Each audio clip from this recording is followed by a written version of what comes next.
monggo.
Ning tawang ana lintang biyung arep nembang apa aku arep bawa sinom yen ning tawang nggih ning aku mucuki tok wae lah terus sing bajutke nyuwun tulung karo Kadang Wiraswara sapa yo Mas Dedi Sugiartanto oh nggih yo Mas Dedi wah Mas Dedi sok mau wis jalan-jalan sehat munggah gunung waduh nggo ngaringke napas nggih dipun lajengaken Mas Dedi sinom yen ing tawang nggih monggo Mas Dedi cah ayu aku ngenteni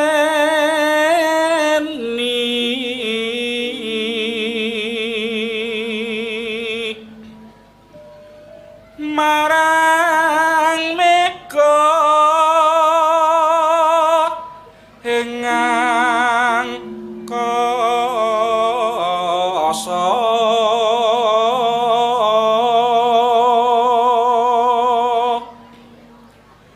sun takon war tani reki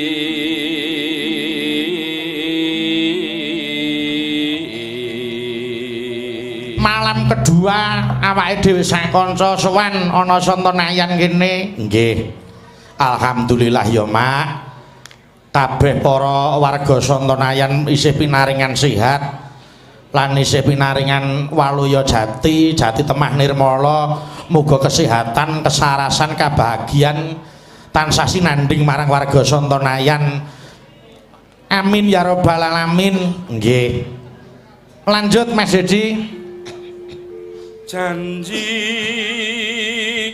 janjiku eling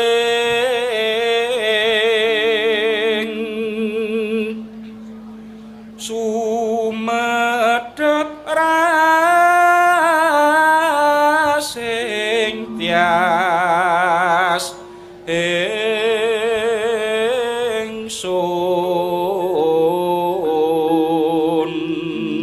senengku nyanyi neng kene iki Nduk pripun aku nyatake dhewe ceritane para pepundhen-pepundhen dalang sepuh mbiyen sebab nggon apa bab nggon pagelaran wayang sewengi wutuh nggih neng kene isih dilestarekke kok Nduk bab perkara wektune pagelaran oh ngono iya sawan mengko rampung pasadan maghrib ya ta bengi dibacutake wayangan meneh nggih titikane nek gunung urung ketok kuwi aja rampung nggih ngono ya Mam piye ta sing tak seneng iki apa piyayi kene iki angger kondur saka subuhan iki ya sing meksa mampir mirsani wayang lah iya Wah, simbah-simbah mbiyen yen ngendika ya bener ya, Mak. Wayang kuwi mbiyen ning gurung srengenge trontong-trontong kuwi durung rampung. Nang kene isih dilestarekake alhamdulillah. Ini menjadi salah satu pengalaman awake dhewe ya, Ngger. Nggih. Muga-muga budaya sing kaya ngono kuwi tetep lestari. Oh, kudu. Tur piyai kene iki wis duwe anu kok. Mbuh dalang, mbuh dagelan, mbuh presiden mulih bareng kok, Nduk. Nggih. Ora kena disi-disian kene. Kudu bareng. Jam 7 ya tep, jam 7 bareng. Nggih. Lanjut, Mas. Nimas ingsun marasapa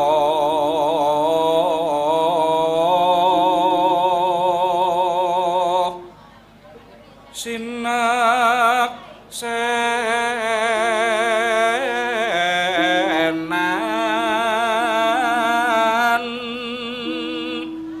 bumi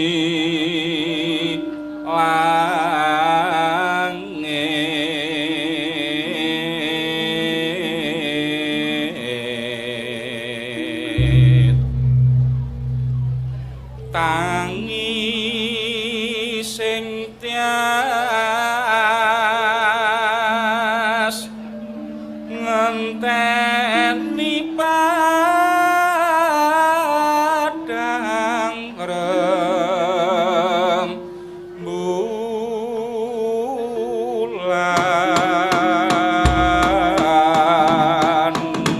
Mas Dedi tak bagei bawane wae. Langgame, aku langgame arep nyuwun tulung waranggana sing adoh saka Hongaria kono. Sapa? Asmane Mbak Agnes Servoso. Mbak Agnes Servoso ya nang kene katelah Mbak Agi. Sawetara wis mapan ana Indonesia ben jumeneng ngaturke langgam yen ning Tawang. Monggo Mbak Agi kepareng jumeneng rumiyin mangke ngaturaken langgam yen ning Tawang. Nggih. Wah, yen wingi bengi awake dhewe dikancani sinden sing mung setugel ta nggih saiki sing ngejojor kok ngejojor kaya debok ae lah ya wong ya pancen piyai kono piyai Hongaria mangga Mbak Agi jumeneng rumiyin nah yo ngicipi waranggana manca negari nggih mangga dipun aturaken yen ning Tawang monggo Mbak monggo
matur sembah nuwun dhateng Mbak Agi, Mbak Agnes ingkang sampun ngaturaken langgam yening tawang. Nggih, monggo Mbak Agnes saged lenggah malih. Nggih.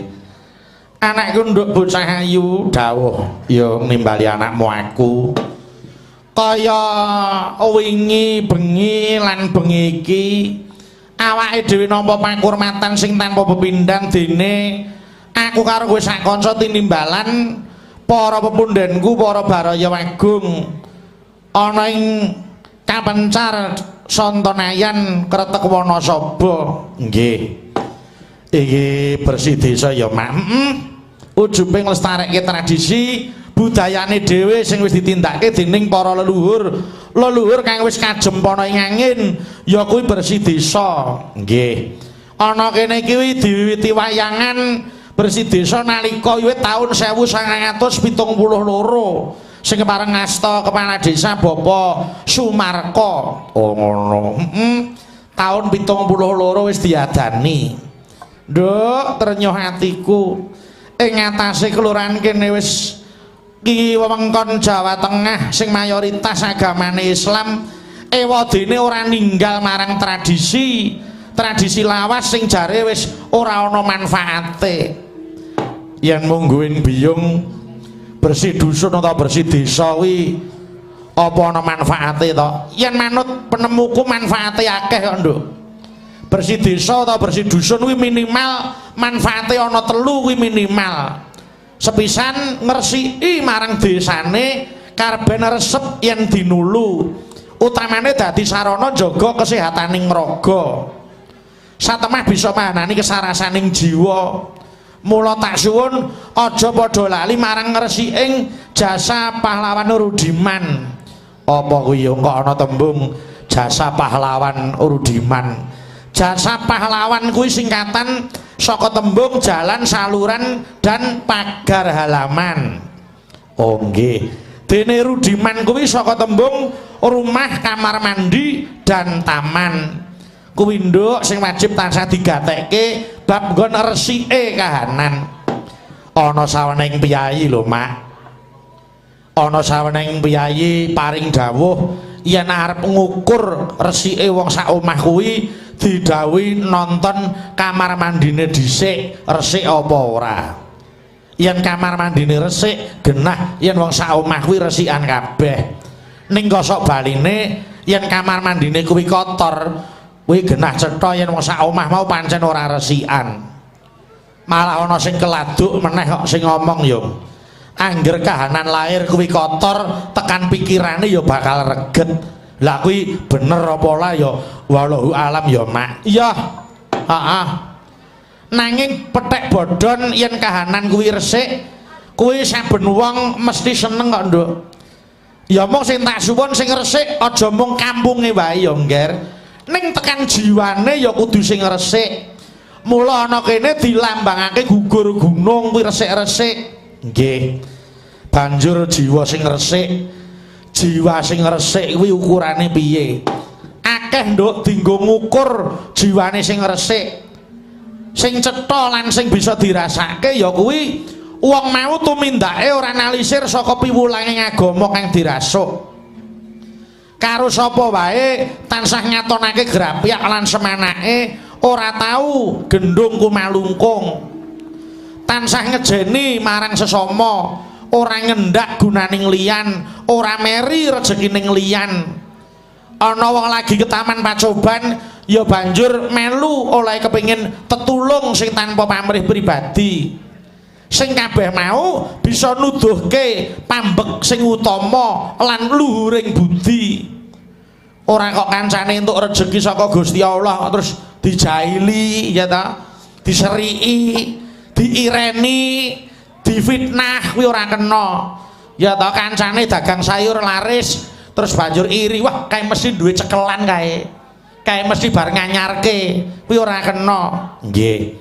Sing tak kandhake iki mau mung salah sijining ukuran lho, Nduk. Isih ana meneh kanggo ngukur resiking jiwane menungsa. Nggih yo heeh. Dene manfaat sedekah bumi utawa bersih desa sing kaping pindho kuwi tansah memupuk rasa persatuan dan kesatuan. Nyatane kowe nekseni dhewe iki pure urunan saka warga ya ta gandeng iki kebutuhane wong sak desa mula ketok banget guyupe wis ora bedak-bedake pejabat apa rakyat pangkate cendhek apa dhuwur sugih apa melarat derajate asor apa luhur kabeh ora dipitung kabeh padha manunggal lahir batin nyawiji tujuan sing becik ya kuwi nyuwun wilujeng donya nganti akhirat kang dadi sugenge para warga sing Santonayan ngene mula gandeng ora bedak-bedake yen kowe kepengin ngerti Bhinneka Tunggal Ika iki mapane ya ana Santonayan kene tepuk tangan untuk warga Santonayan nggih kudune pancen ngono kok Mak kepentingan umum dan kepentingan nasional harus di atas kepentingan pribadi dan golongan aja mung perkara beda kaose wae njur moh kumpul ora gelem luru-luruan malah do gawe gap dhewe-dhewe kuwi aja nganti lali nyang kerukunan beda penemu kena beda kaos boleh beda pilihan kena beda gambar ya oleh ning bedane kuwi mau aja nganti ngrusak marang persatuan dan kesatuan lan aja nganti ngobak-obak marang katentremaning bebrayan agung tenan nduk mula tak suwun ayo padha nglenggahi marang palenggane dhewe-dhewe netepi kewajibane dhewe-dhewe sing rumangsa dadi pamong ya kudu bisa momong karo rakyate kudu dieling-eling nduk saiki ora ana pangreh praja sing ana pamong praja pamong sing becik ora butuh diladeni kawula pamong sing becik ngladeni apa sing dadi kebutuhaning masyarakat ya heeh banjur manfaat sing angka 3 wondene manfaat sing kaping 3 utawa sing luwih wigati ya kuwi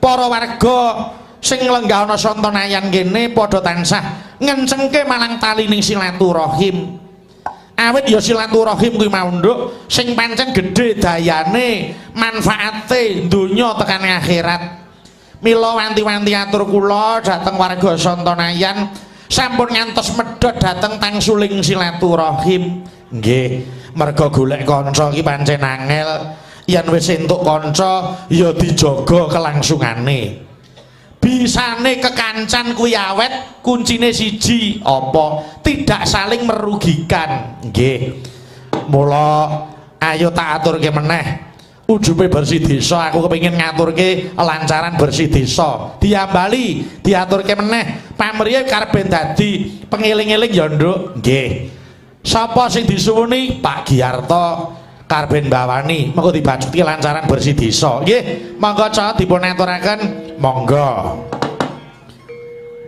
apan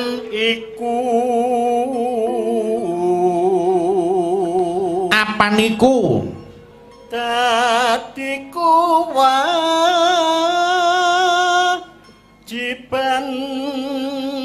baku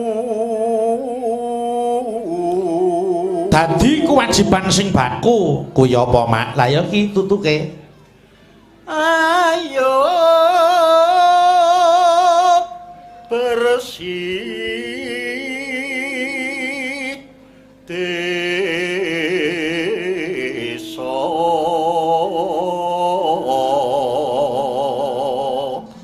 nanone murih adoh suker sakit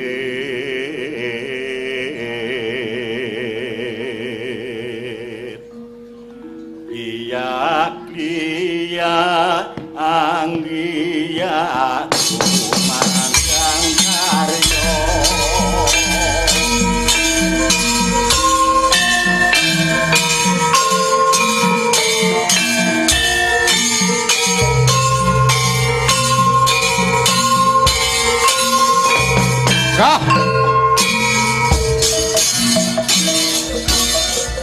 apa niku dadi kewajiban baku ayo bersih desa murih adoh suker sakit Glia-glia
dawuh urmangsa bejo kaworan bungah dene aku karo kowe entuk kesempatan gelar kagunan nderek ngregengake warga Kapencar Sontonayan Kretek Wanasaba nggone nganakake bersih desa. Iya iki dumadi saka 32 RT 5 RW.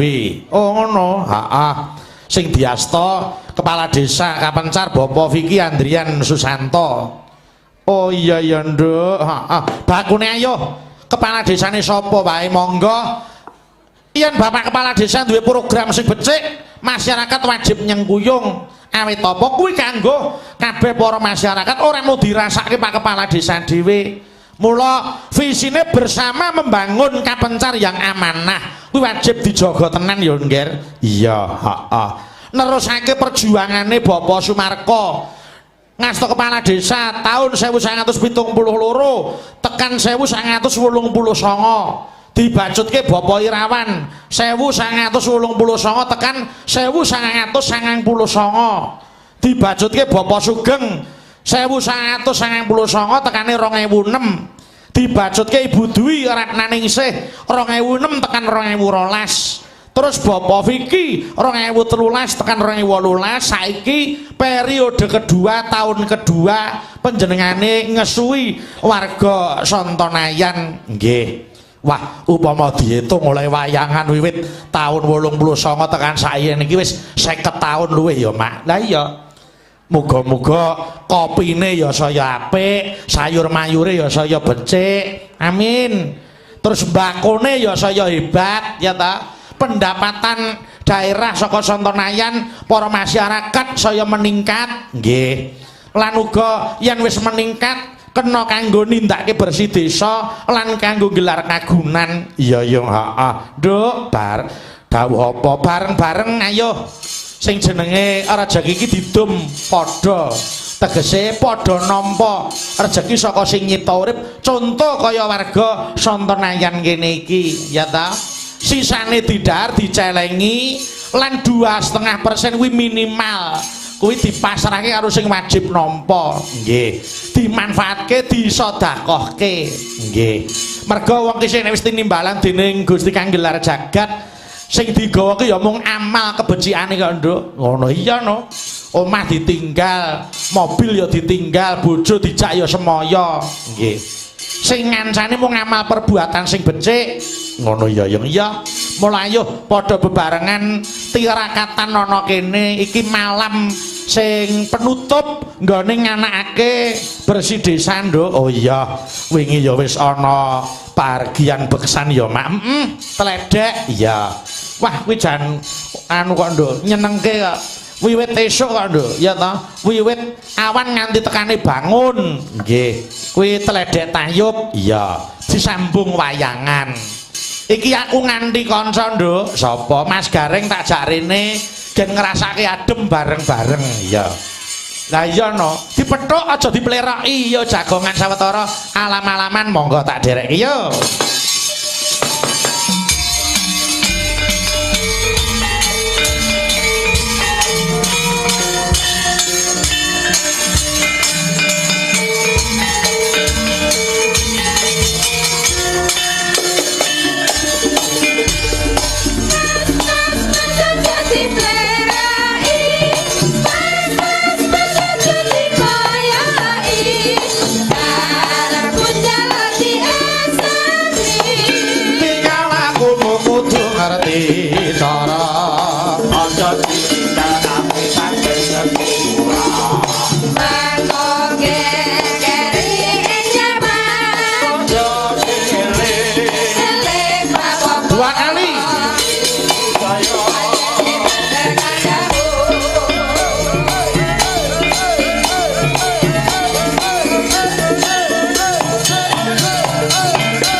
warahmatullahi wabarakatuh. Wilujeng dalu Mas Gareng. Waalaikumsalam warahmatullahi wabarakatuh. Wilujeng dalu Mas Bayu. Ana celeng kecemplung sumur, Mas Gareng panjang umur. Amin, amin ya Allah, amin nggih. Pangestu panjenengan. Heeh. Aduh. Niki sowan ning Sontonayan Kapencar. Wah, penak banget hawane ya, Mas. Penak. Ayo penak kok ora penak iki kepiye kok. Sampean penak, awake lemu, klambine dawa. Lah terus, Aku ki wis nganggo rumpi, awake tetelan tok meneh. ning wis dirubung karo warga kene malah dadi anget to mestine. Lah nggih alhamdulillah koncone akeh. Nggih, nggih, nggih. Niki nggih Gadi Wano. Heeh. Suwan mriki mbok menawi nggih nembe sepisan niki. Oh, nggih ta, Mas. Ning daerah jembatan mriko, Nggih. kecamatane lak derek jembatan. Kecamatan Kretek. Kretek karo jembatan ki apane? Lah ya aja diganti no, malah aku bingung no. Sampean kurang pengalaman, kula pun bola-bali teng daerah Kreteke mriko dadi sing saya adem Mas mriko. Apa iya? Nggih. Nggih. Saya adem ning nggih. Yen mriki nembe sepisan niki Saya adem mahanani ademing swasana Sontonayan mriki. tegese menawi adem ngeten niki atine nggih adem, pikirane adem, masyarakate tentrem. Amin, amin. Iki sing kula suwun ngoten kahanan niku mahanani pancen niki daerah Sabawana mriki. Wanasaba. Sabawana ki nek dhewe kok kualik malan. Wanasaba. Wanasaba. Dadi kula pun apal Mas, dadi angger pun saking Semarang, Ya. Ambarawa, Terus? uga tekang Temangto, Temanggung. Gonggeng gedhe wong kuwi cilik nggone iki Temangto. Dadi mung liwat tok. Nggone kuwi apa kuwi Sengon Surat. Pring surat. Saiki pring entek kari Sengon. Wong kok senengane judheke sing mikir. Lha ya pokoke bakune kono, wis kono lho. Heeh. Pancen wis mulai kono wis mulai adem. Leres. Wes, ning ya pancen kudu inilah keunggulan Indonesia. Nggih. Ada tempat yang panas, ada tempat yang dingin. Nggih. Mergo kene iki diapit sumbing karo si majikan. Kok si majikan Sindoro? Ndara iki karo majikan apane? Mas, wong aku judheke sing mikir iki lho nganti mubang kok ya. Wah, salahe kowe ya ngekum aku. Kok ngekum kuwi piye? Ngekum to. Nggon adem kok mbok celuk rene aku jane iki. Mas, niki tenan lho. Iki ora kok aku iki goro. Engko bar limbukan gitu. Nggih. Ora dibacutke lakon. Nggih. Terus goro-goro. Lah nggih. Lah mongko kudu rampung ki nek wis gununge iki ketok srengenge wis nontor. Mongko kok sadurunge tutup kayon niku ya ning jogetan gareng meneh. Ah wong kuwi ya pancen kudu mulih bareng kok. Iya. Lah wong sing sapa rene iki sik aku kok kowe ngarang cerita. Lho, kok saborene sik aku perkara ngarang cerita wong jenenge we. Sampeyan rene wis ping pira? Aku wis bola-bali. Nang kene iki ning Sontonayan. Oh pisan iki. Lah gek pisane kok gleleng. Ngono kok. Wong aku wis rong bengi kok. Ngeyel. Aku ki tenan lho terus terang. Aku ki lak Semarang deles. Nggih, heeh, leres. Semarang ki kota pantai, kota panas. Nggih. Dadi yen nyambut gawe ning kene iki kaya nyambut gawe ning jero kulkas kowe ngerti. Lah iya no. Wah rasane keprenyes wis kadung tekan kene ya to. Dandan adem ora dandan ora bayaran. Lah yo nganggo kaos lengan dawa. Saniki rak usum ta ngono kuwi. Wingi kok nganggo training kok karo pake kok. Ning kene. Nggih. Siapapun apapun pekerjaannya semuanya pasti pakai resiko. Leres. Nah, Nggih. tapi nggih. kalau bekerja itu dilambari nawaitune ibadah, semuanya akan mudah. Nggih, nggih. Ya alhamdulillah. Nggih. Copot jaket, copot kaos kaki tetap adem. Tak krone anget. Lho engko ndak lho yen aku ngomong kaya ngene kok anget ki tegese aku menungso ora normal. Ben anget aku tak nyuwun karo Mbak Intan sik Mas Gareng. Intan ki sing di Lah niki to Mbak Intan Karisma ku lho.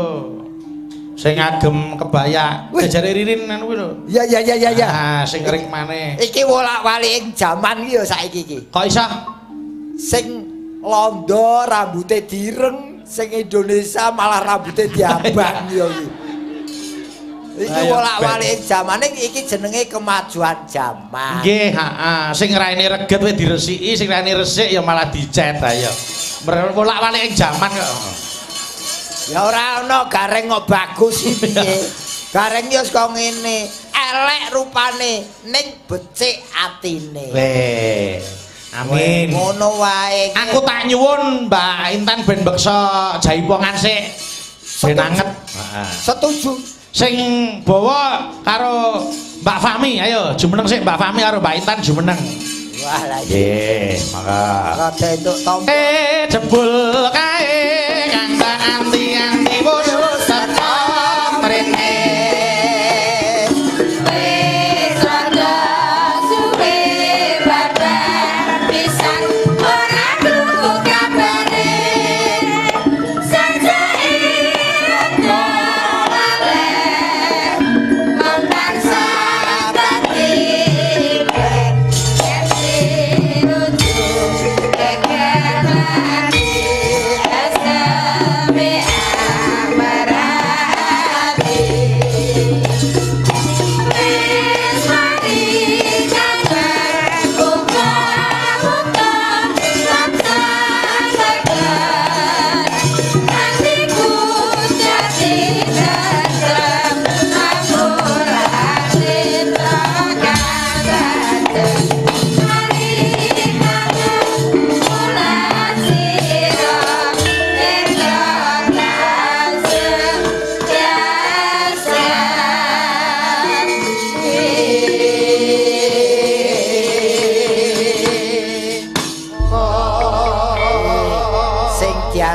tontonan Pancasila ki ya awake dhewe. Kok ngoten Mas, tontonan Pancasila kok awake dhewe? Bermacam-macam warna ning awake dhewe iki lak satu grup. Nggih. Lak padha Pancasila beberapa suku, beberapa apa tradisi ning satu grup Indonesia. Nggih. Iki awake dhewe iki lak satu grup. Leres. Ning klambine lak ora padha. Nggih. Abang putih, aku dhewe ijo, kowe dhewe kuning. Nggih. Ning satu grup. Heeh. Tegese iki grup Pancasila yo ngene iki. Leres. Ning nggih enten artine Mas niku. Nek ijo niku artine napa Mas? Wah iki dadak wong tuwa mikir iki carane ngene. Kalau nggih pengen nangklet tok. Aku lagi sepisan rene nganggo pakaian wernane ijo. Kuwi tegese isuwa jodoh. Amin. Amin. Dadi muga-muga sok ben ya ditimbali mrene maneh. Nggih. Amin. Terus warangganane nganggo abang. Abang kuwi ajak-ajak warga ing Sontonayan. Abang, ayo bangun desamu. Nggih. Terus krawitane putih. Putih kuwi iki ya ngekeki spirit. Spirit apa? Putih ki puruna berusaha aja sok seneng merintih. Dadi aja mung gampang sambat. Sambat. Nggih. Lah Mas dalange nika kuning. Lho kuning ki kudu berusaha ning Terus? aja lali berdoa. Dadi kudu nganggo anu kabeh ku nganggo ndonga ya Mas. Heeh. Yen mung usaha tok ora ndonga kuwi jenenge sombong ya Mas. Sombong lah kae sing nganggo kae ngendang Sing jaipong. ngendang sing nggang jaipong. Ireng to? Ireng apa? Kae ya duwene ya gur kuwi. Kok iso duwene gur kuwi piye ta? Ireng kuwi iri dengki ora kepareng. Oh nggih. Urip ning donya ki ora kena iri dengki. Ngono. Yo saiki aku nyuwun dibawani Mbak Fahmi. Made in saka Ponorogo. Ayo. Nggih, ning Mengko didawahke bajing loncat. Nggih. Bindeng-bindeng mboten ana apa nggih Mas? Ora apa-apa. Menika wonten sing ngersake bajing loncat kalian sambung wanci dalu mawi bawa saking panitia. Oke. Niki enten titipan amplop niki siji luka lagu luka. Kak Luka. Iki lho lagu luka iki lho. Tatu karo luka ki apane kok? Beda. Wis ku kandhane ngomong karo wong siji kuwi aneh lho Mbak Fahmi. Nyonya wacanen ya senengane kok maidu wong nyambut kae. Wong maca wae kok kleru. Nyuwun tatu kalih suketeki lho kuwi.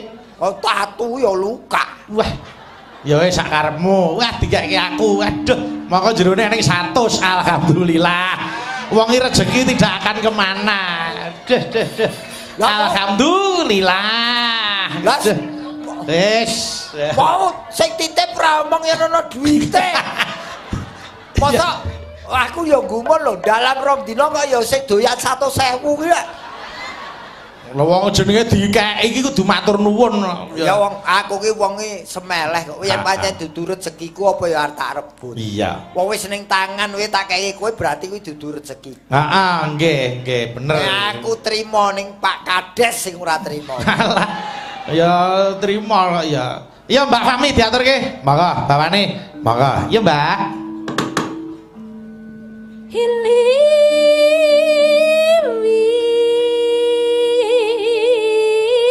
Hiliwir artinya apa Mas Garing? Semilir. Hiliwir ki dari kata Jawa semilir. Ya, terus Angin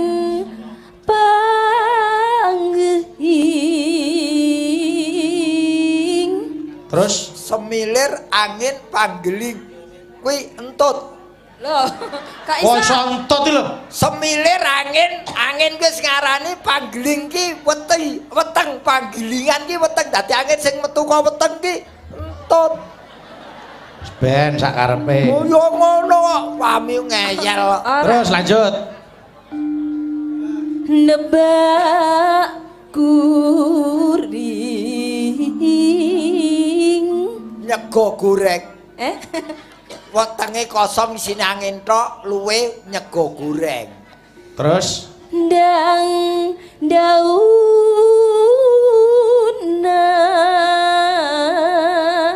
daunan Nugel brambang. Sego goreng ki lalapane tugelan brambang rajangan brambang lho. terus ngaling-ling Guling-guling. ngabang brang tinang Guling-guling awake dibanting-bantingno. aduh Lara. aduh Nemen. aduh Parah. Balenono pisan kas modar kuwi. aja to Waduh, sobat sahabat we. lah kalau ngetes jenengan Pak ya pinter tenan Ngetes si lara mata ning niku asli nggih ngoten niku nggih anune artine wis meneng wae to penonton wis percaya kowe takon. lanjut anane ayo hatete daek cici Jarik-jarik dicincing. Hah? Weteng. terus lanjut ke daek cici Saya dhuwur. ayo aja suwe-suwe letih nah anu, anu. ngahulang ngabang brang tinang Uleng-uleng. ngalang ngabrang brang tinang Mongko guleng-guleng terus. piye Wes bener terus lho aku ya ora mudeng kok. aduh Sambat meneh Bu. hatete daek cici daek cici nane nane no yo ngacaca anayang ayo mas ngono ngacaca nayang ngono Kok ngececeng iki apa ta? lah urung mbak artekne kok Ngacecek. ngacacang yang daek nu anggang nanone no saben waktu nanone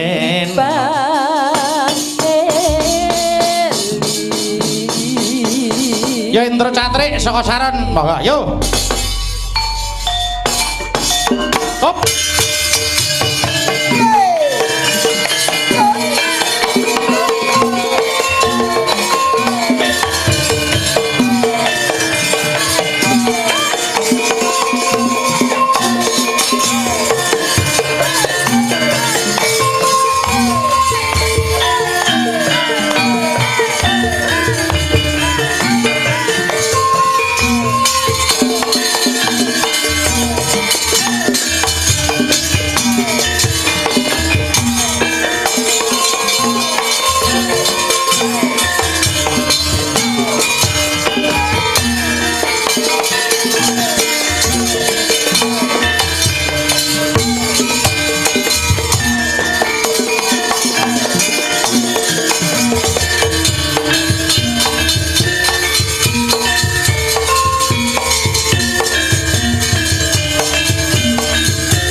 Yo. Nanone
sampun dipun aturaken dening Mbak Intan lan Mbak Fahmi.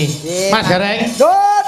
Wonten ing Sontonayan menika Bapak Vicky mempunyai misi yang sangat hebat. Napa Mas? Satu, meningkatkan manajemen pemerintah desa yang Nggih. profesional, Leres. efektif, dan Nggih. amanah serta pelayanan publik yang berkualitas. Leres. Kira tadi manajemennya ditata sing tenanan. Pancen niku dasaring administrasi kudu ngoten. Efektif niku ora butuh nganggo wektu sing suwe. Nggih. Segala yang bisa diselesaikan dengan cepat, ya aja ngantek diulur-ulur. Nah, pokoke Niku. mboten samulek-mulek. Lah nggih. Terus nomor loro, meningkatkan produktivitas dan pemerataan pembangunan infrastruktur. Betul. Terus pemerataan pendidikan, kesehatan berbasis masyarakat. Leres. Loh, nomor siji niku tetep masyarakat. Niku titik awalnya nggih masyarakat. Ingkang kaping 3, pengembangan perekonomian melalui pertanian, perkebunan, peternakan dan UKM untuk meningkatkan pendapatan masyarakat. Loh niku. Betul. Ingkang angka sekawan, meningkatkan pelayanan dasar dari mulai kelahiran, balita, remaja, dewasa, lansia bahkan sampai ke kematian. Lah niku nih hebate ten mriku niku. Niki pancen niki wong panjenenganipun Pak Kades ten nika. Nggih. Niki jiwanya memang sudah merasuk menjadi seorang pemimpin di desa ini. Oh ngaten ya Mas. Niki wong beliau tuh walaupun saya belum akrab sudah tahu Pak Kades itu punya jiwa bagaimana dan sesuai dengan jabatannya.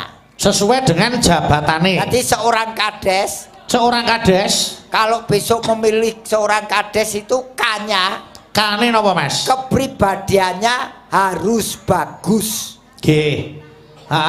Terus A, Akalnya harus pintar. terus D, Dedikasinya harus tinggi. terus E, Ekonominya harus mapan. terakhir S. Spiritualnya harus tebal. Nggih. Lah Pak Vicky niku pun Sudah masuk mencakup kesemuanya. kriterianya masuk temriku. Nggih. Mila dadi kades ya nganti 2 periode ya Mas. Nggih, Nggih. dadi 2 periode. Ning mengke aturane lah enten Nggih. ada batasannya. Ning semoga selama dipegang oleh beliau Sontonayan utawi apa desane apa? Kapencar, Kasebar kuwi. kapencar kok kasebar. Ayo pencar ki lak nyebar to.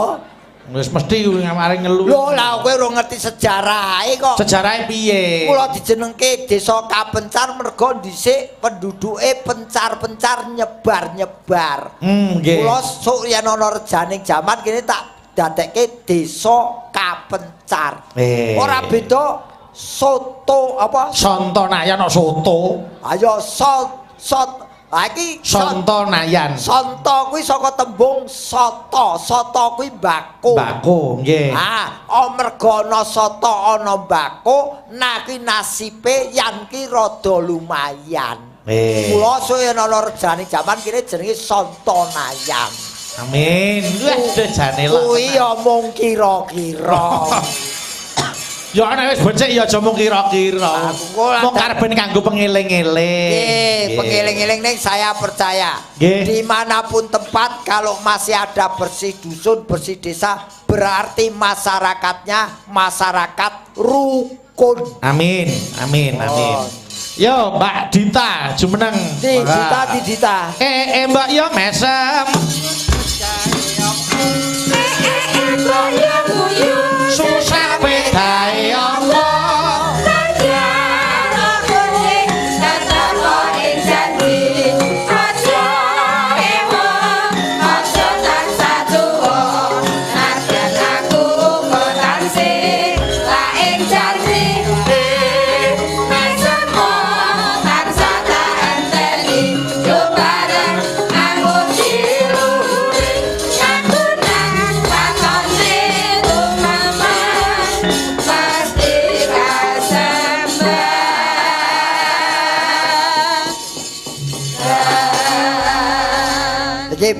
Sinden musisi iki nasibe padha aku iki. Lah ngapa? Awake padha tipise. Iki apa kaya ngene iki iso tenan iki iso mlempem bocah iki. Menika nyuwun lagon Sri Huning. Oh nggih. Bapak Tarip saking desa Petaranggan. Oh nggih. Nggih. Wonten wajibipun 100.000 rupiah. Nggih, Mas Gareng. Alhamdulillah. Lah ra urung lah ya bali to. Oh, aku ki ngerti kok. Nggih, titip mangkake Mbak Dita. Heeh. Sini. Sing nembang kuwi kok. Nggih. Lah apa ora iso ngekeki dhewe to? Lah wong njuk tulung kok ya adoh kok ya. Jaluk tulung marake wong kecilik. Nyok kuwi. Jenengan sing nembang. Ya ora Ikhlas apa ora? ora ikhlas ku ya aku ora dijak neh karo Mas Bayu. Iya. Dibawani sik ya Mbak Dita. Sing bawa aku nyuwun tulung Mas Gareng. Nah, Putri Kang Sulistyeng Warni. Sing napa duit kene kok sing bawa aku? Kan iki mau wis melu demok. Masa demok tok wae bayar. Bayar. Lah iya no. Nek tuku gorengane ya wis didulek-dulek ya kudu bayar. Aku engko ciprati sithik wae ya. Ya. Dipakai sithik, tak ku numpak dermolem ya lho. Iya. Ya. Ya, ngicipi suarane Mas Gareng. Nggih. Iya, Mas. Putri. Apalane diganti to iki? Mboten nek saking Pak Haji Syukron Suwondo rak kala mben sinebut pahlawan putri. Nggih. Ning panjenengane diganti Putri Kang Sulistyeng Warni mergo niku ora kasunyatan niku mung cerita. Ora iso sinebut pahlawan. Nggih. Maka Putri Kang Sulistyeng Warni.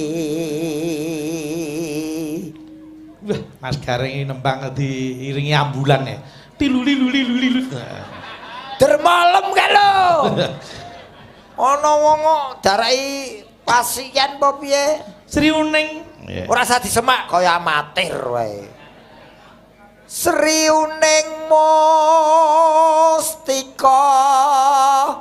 Tuban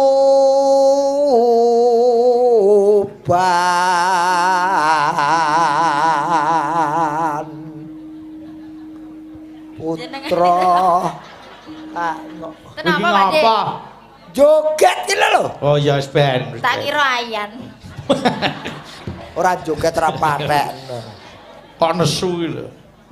Putra Kanjeng Sira lawe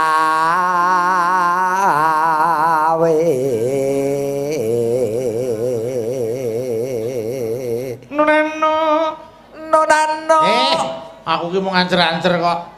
Lho, ancer-ancere golek alamat. Ana sing lairke. Pundi? Piting. Apa? Baby crab. Baby crab, baby crab. Mesake ya Pak lah ya. Wong urung waras wis diculke. Ben ora entuk 100 kok. Tuk Pranggong. Ya. Tuk Pranggong Goro.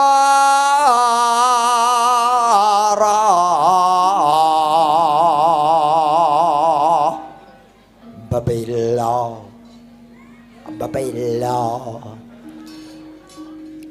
Wirat. Kok mundur-mundur ngopo to kowe? Wedi to kowe? Gila. Iya. Mesake ya nek wedi sik duwe wibawa bareng gila. Lanjut. Ngepet iki lho. Lanjut. Atan wurung Sri Uning gundul. Gugur kok gundul. Wong gila kok gundul. Gugur. Nano. Dadi kusumaning praja.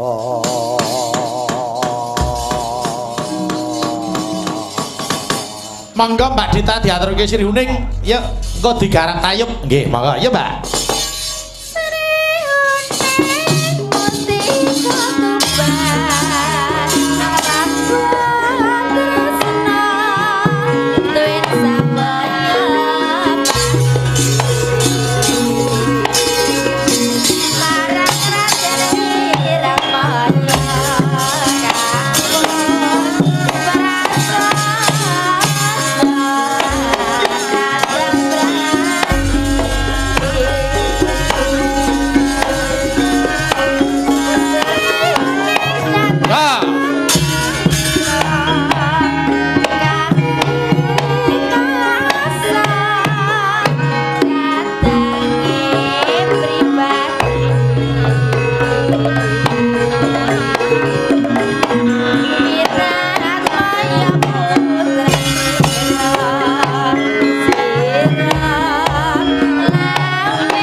seger mangga.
Ngopo to joget kaya.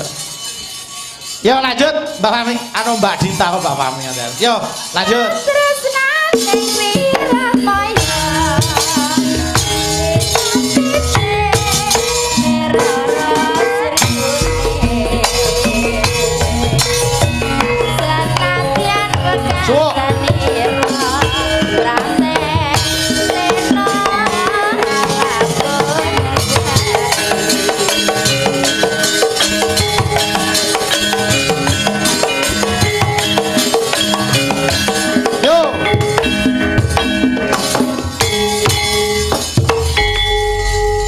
Matur sembah nuwun dening Mbak Dita Intawati sampun ngaturaken siruning. Nggih. Tak nyuwun meneh karo Mbak Agnes, Mbak Agi, ayo jumeneng kene. Wah. Mangga mriki, Mbak, mriki. Wah, kepethuk company. Kok iso company lho? Lah kuwi Walanda. Aja nglokro kaya Sontoloyo. Yen ngono kowe kebacut bodho. Aja nglokro kaya Sontoloyo. Yen ngono kowe kebacut bodho.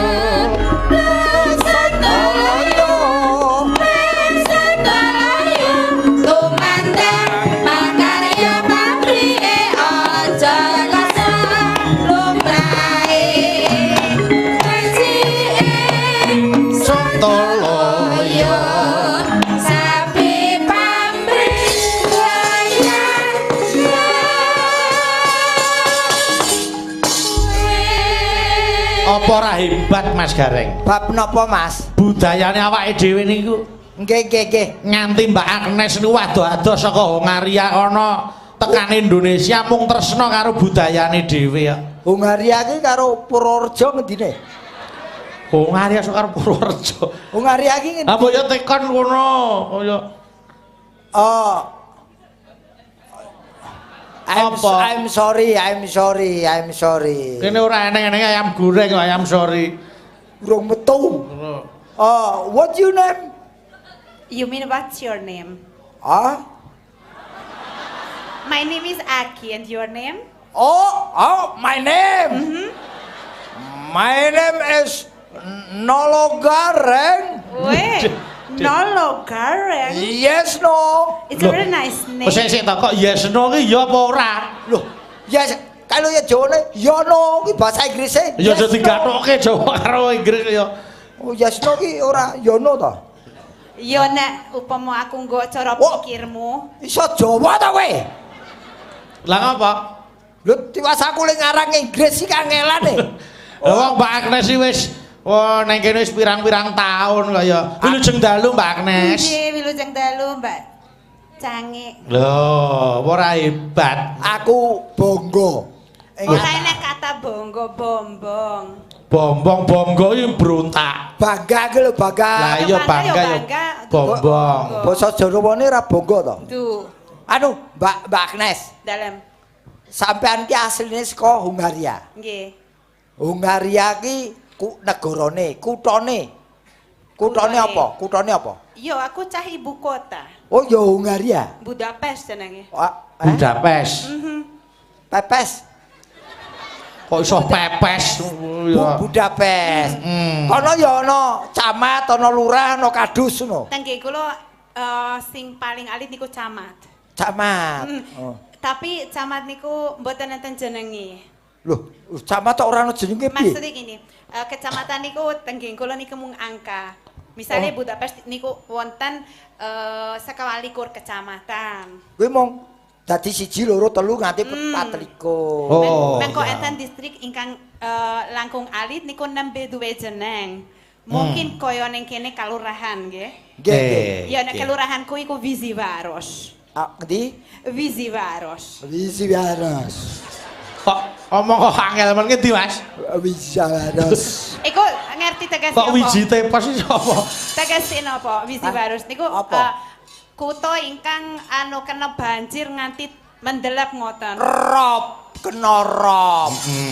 Wah, banjir sing ora udan. Lha upamane kene kutha Rob. Kutha rop. Kutha Rob. Sik aku gumun. Omonganmu Jawa kok wis teteh nadyan lagak lagumu tetep weton kono. Mbak Agnes sudah berapa tahun di Indonesia? Pun pinten tahun Mbak Agnes? Pinten tahun? Sampun 18 tahun. 18 tahun. Lho, sik 18 tahun ki aturan negara kuwi lak kudune awakmu ya wis duwe bojo wong Indonesia. Apa ya? Ingkang mengharuskan siapa? Loh, aturan main kalau sudah kecuali saya tak dengarkan undang-undangnya apa. Loh, kecuali kalau kamu perpanjangan terus menghuni di sini itu boleh, tapi lebih nyamannya lagi kalau kamu sudah punya suami sini. Kenapa itu bisa lebih nyaman? Loh, lah, Anda punya suami? loh aku wong lanang kok duwe suami iki piye to kowe? Loh, Anda omong lebih nyaman kalau punya suami. Berarti itu berdasarkan pengalaman empiris Anda sudah pernah bersuami. Oh, dadi wis tau karo lanang gara iki wah. Lagi ngerti iki aku sejarah. Wong lanang karo wong lanang lah ya. Tek tok tek go. Iki ketoke anu gareng versi kekinian LGBTQ. Enggak gitu. Aku ngomong gitu tuh untuk awakmu kanggo sampean bukan. Apakah Mbak Agi sudah berwarga negara Indonesia? Nah, pertanyaannya. Nah itu pertanyaan yang lebih mutu. Loh. Aku yang mutu tok ora seneng moto, mesin. Ora wis dibojo kene. Nggih. Yo balik nyang bojone. Oh iya, warga negara kene. Oh, dereng. Oh, dereng. Terus sampai di sini 18 tahun itu nyamannya karena apa? Saya tawali. Nggih. Dengan alasan apa kok sampai 18 tahun? Oke. Apa sinau sinden, apa sinau? Nah. Apa mergo ngoyak aku? Alah. Ya ngoyak lho utang ora balekke kok. Ora doyak ora. Mas Kareng, upama aku ngoyak jenengan ngoyak apa nih? Terus ya apa iso mlayu, mlaku mengge-mengge. Kowe iki marai kulinane ayam horeng durung tau mangan ayam Jawa. Iya. Ya Pi terus piye? Mangan piye? Maksudnya aku mencicipi tubuhmu gitu. Ih. Ya. Sing ngomong sapa?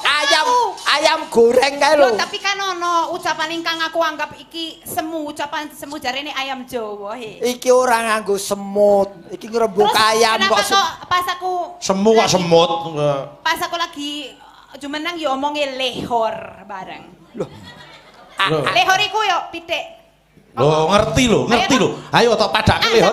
Ngerti lho masakne. Kok sik Iki sing jenenge gareng sing kondang. aku ora ngarani kowe lehoren kuwi pitik, ora ning wedene kowe rumangsa ya alhamdulillah. Mbak Agnes. Dalam. Mbak Agnes, panjenengan asma jawine sapa? Asma Jawi mesti ning kene wis duwe jeneng Jawa. Nggih, sampun. Sapa Sinten, Mbak? Mbak? Sapa Mbak? Kepo. Lho, oh jenenge Kepo. Ora ya Jenengku Jawa niku Namine Jawi sinten? Sri Hagi Anyokrowati. Sri Sri Hagi. Anyokrawati. Iya. Sri iki pangan. Hagi iki saka hak. Jadi dia berhak untuk makan. Anyokrawati. Nyokrawati iki wati iki wedok, cokro iki panggelingan. Cepet sekali jenengan ngonceki maknane jenengku ora tekan. Wah, diguyu. Wong Jawa ngonceki jeneng Jawa diguyu, Mas. Diguyu, Mas. Iki ketoke Sri iku ibaratnya Sri Sultan iku mesti gelar ingkang Sing dhuwur. ateges kamulyan. Amarga jeneng iku donga supaya aku itu kamulyan. Hagi ku mergo jenengku Agi tapi iku singkatan Onogiri. Oh, apa? Onogiri. Onogiri. Ada gunung. Ada gunung. Oh, nggih. Tegese papan ingkang langkung inggil. Oh iya. Agi iki ana gunung. Terus Anyokrawati. Anyokrowati. Cokro iku lingkaran. Lah betul. Wati itu keindahan. Iya. Jadi doanya supaya aku menjadi person Iya. seorang pribadi yang mulia, Nggih. yang berada di papan yang lebih tinggi Terus? dan bisa menyebarkan lingkaran keindahan buat sesama. Amin. Oh kuwi. Kuwi. Aku rumangsaku malah kaya guru TK ya. Mbak Nes, Dan- kula nyuwun tembang, Mbak. Ayo panjenengan ngaturke langgam menapa mangsa borong nderek panjenengan. Kalau mau niki wonten panyuwunan Nggih. Apa, Dok? Apa, sambung Dok? wanci dalu. Sambung wanci dalu nggih, monggo diaturke. Terus niki bawane sampun disiapake kali Mas. Mas Dedi, nggih. Dibawani sik. Monggo. Nggih. Jadi iki Mas Dedi sing bawa, sing nembang Mbak Kenek saka Hongaria. Siap. Mas Dedi saka Hongilahing. wong Arya kok wilahe. Ya Mas Dedi, dibawani. Monggo. Emanipun yayipun akrami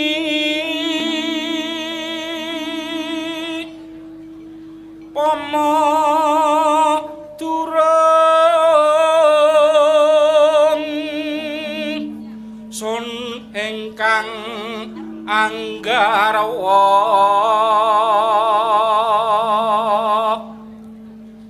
wong ayu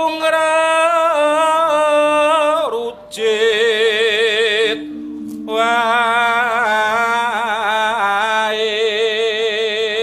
wae Nonano prandene maksa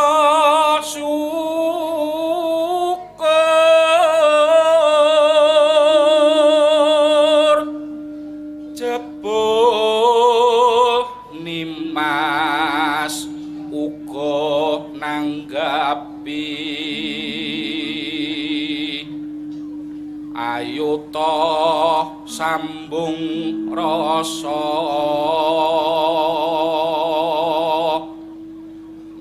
nanging wanci dalu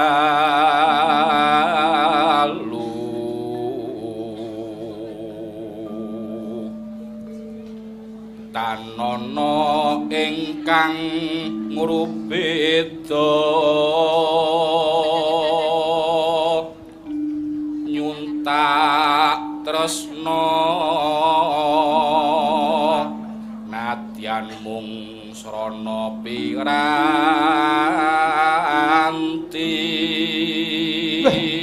mesake.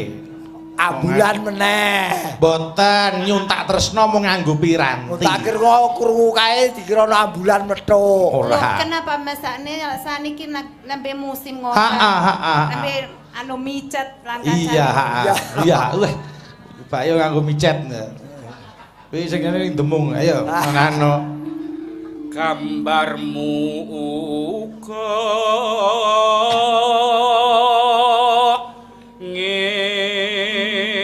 ngeklo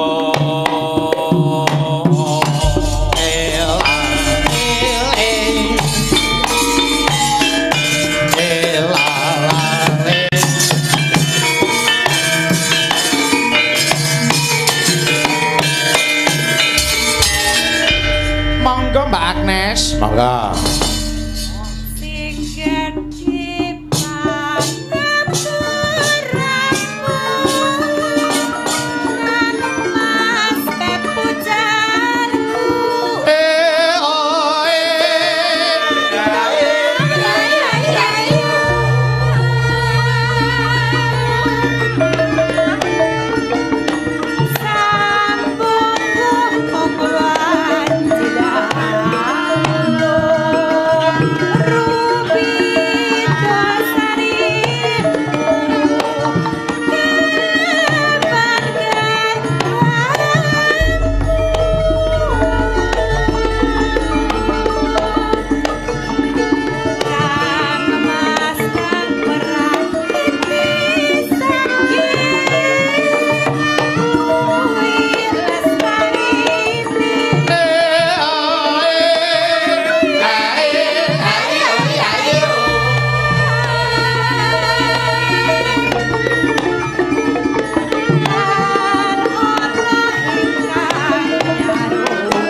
Lanjut. Menja koyo yen situ urip lan ati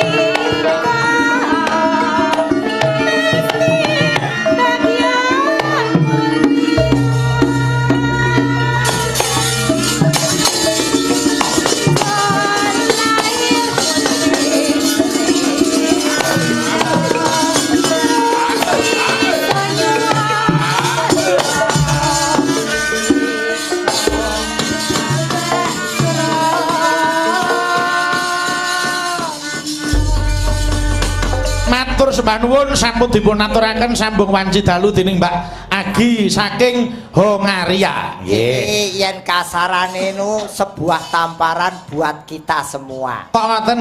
Iki ngatasi Piyayi Hongaria iso nembang ngomong Jawa apik, ngangkat budaya Indonesia. Yen nganti awake dhewe wong Indonesia ora ngangkat budaya Indonesia, yo kebangetan. Nggih. Contohnya Piyayi kene masyarakat pedesaan kene iki ngangkat budaya pendak tahun gelar wayang kulit. Ini yang dinamakan bangsa Indonesia. Leres, mila sudah pas jika warga Sontonayan iki pikantuk predikat desa Pancasila Mas Gareng. Nah, niki kula nadyan dereng nate sowan mriki ning pun slenting-slenting ireng mriki desa Pancasila mriki niki penghargaan pun dangu ditampi desa 2017 Mas Gareng nek mboten klentu. Nggih. Nggih Mas Gareng. Dawuh. Nawala liyane engko tak aturke ning Pathet Songo nggih. Ber Jaganti bakune padha kecandhake. Nggih. Nah tapi wajib dadi dukaning sinuwun. Ayo tak derekke. Tansah marep pamoring sukma. Sinuk moyo inah ya ing asepi.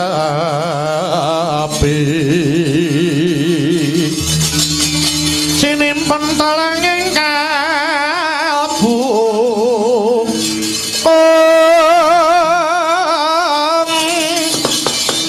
Pambukaning warana tarlen saking riyep layaping aluyung tindha pasating supana sumusuping rasa jati